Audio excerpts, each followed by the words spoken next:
Pitágoras foi a primeira pessoa na história do mundo a concluir que o mundo era uma esfera. Talvez ele tenha raciocinado pela analogia com a Lua, o Sol. Talvez ele tenha notado a sombra curva da Terra na Lua durante um eclipse lunar. Ou talvez ele tenha reconhecido que quando um navio deixava Samos, seus mastros desapareciam por último.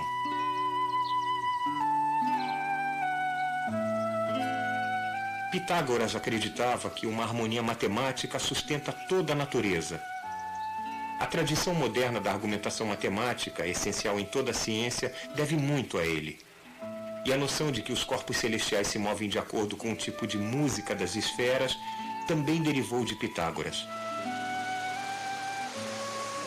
Foi ele quem primeiro usou a palavra cosmo para definir um universo bem ordenado e harmonioso, um mundo receptivo ao entendimento humano.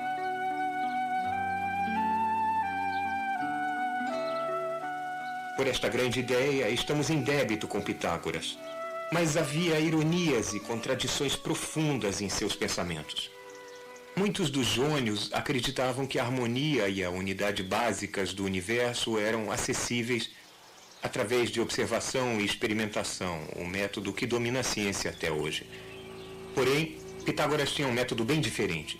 Ele acreditava que as leis da natureza podem ser deduzidas por puro pensamento. Ele e seus seguidores não eram basicamente experimentalistas. Eles eram matemáticos e eram místicos totais. Eram fascinados por estes 5 sólidos regulares. Sólidos cujas faces são todas poligonais. Triângulos, ou quadrados, ou pentágonos. Pode haver um número infinito de polígonos, mas apenas 5 sólidos regulares.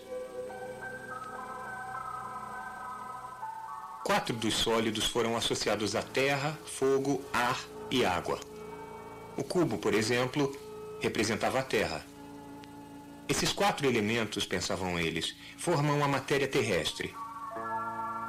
Então, eles associaram misticamente o 5º sólido com o cosmo. Talvez fosse a substância dos céus. Este 5º sólido foi chamado de dodecaedro.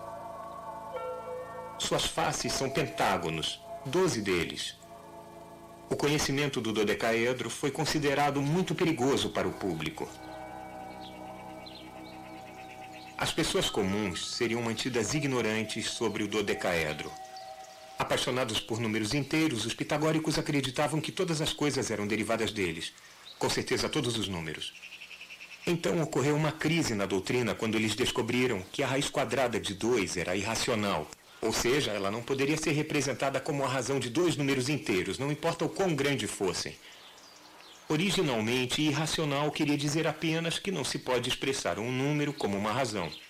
Mas para os pitagóricos, isso veio a significar uma outra coisa, uma coisa ameaçadora. Uma pista de que a sua visão do mundo poderia não fazer sentido.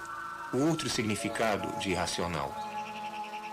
Em vez de querer que todos compartilhassem e conhecessem as suas descobertas, os pitagóricos suprimiram a raiz quadrada de 2 e o dodecaedro.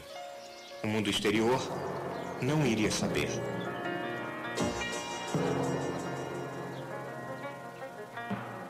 Os pitagóricos tinham descoberto, nas confirmações matemáticas da natureza, uma das 2 ferramentas científicas mais poderosas.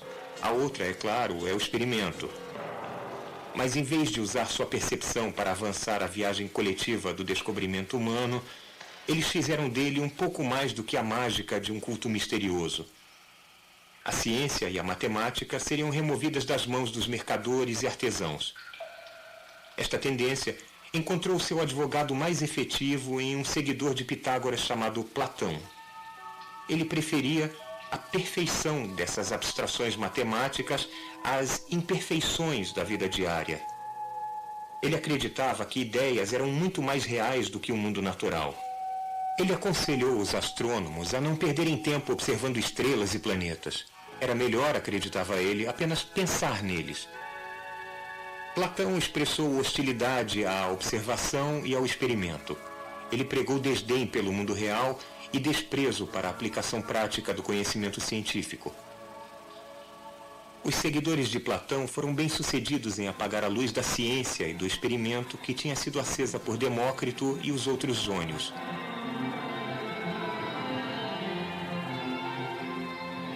O desconforto de Platão com o mundo revelado por nossos sentidos estava para dominar e sufocar a filosofia ocidental.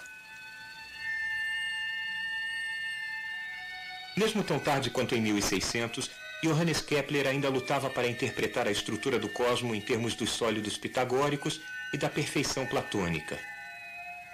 Ironicamente, foi Kepler quem ajudou a restabelecer o velho método jônico de testar ideias contra observações.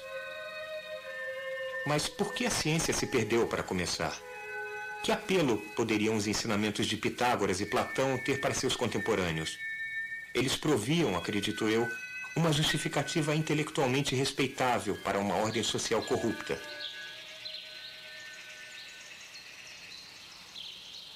A tradição mercantil que havia levado a ciência jônica também levou a uma economia escrava.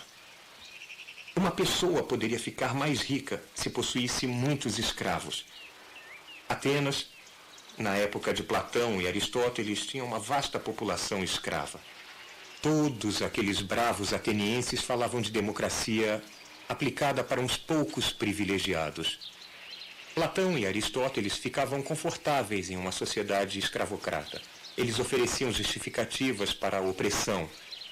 Eles serviam tiranos. Ensinaram a alienação do corpo e da mente. Uma ideia bastante natural, acho eu, em uma sociedade escravocrata.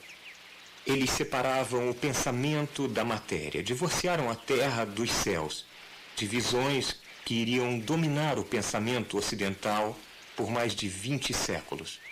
Os pitagóricos tinham vencido.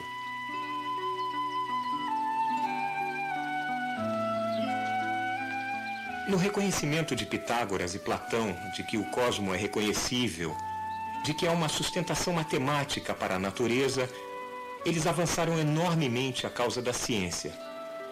Mas, na supressão de fatos inquietantes, no sentido de que a ciência deveria ser guardada para uma pequena elite, na aversão ao experimento, no abraçar do misticismo, na fácil aceitação de sociedades escravagistas, sua influência atrasou de modo significativo o esforço humano.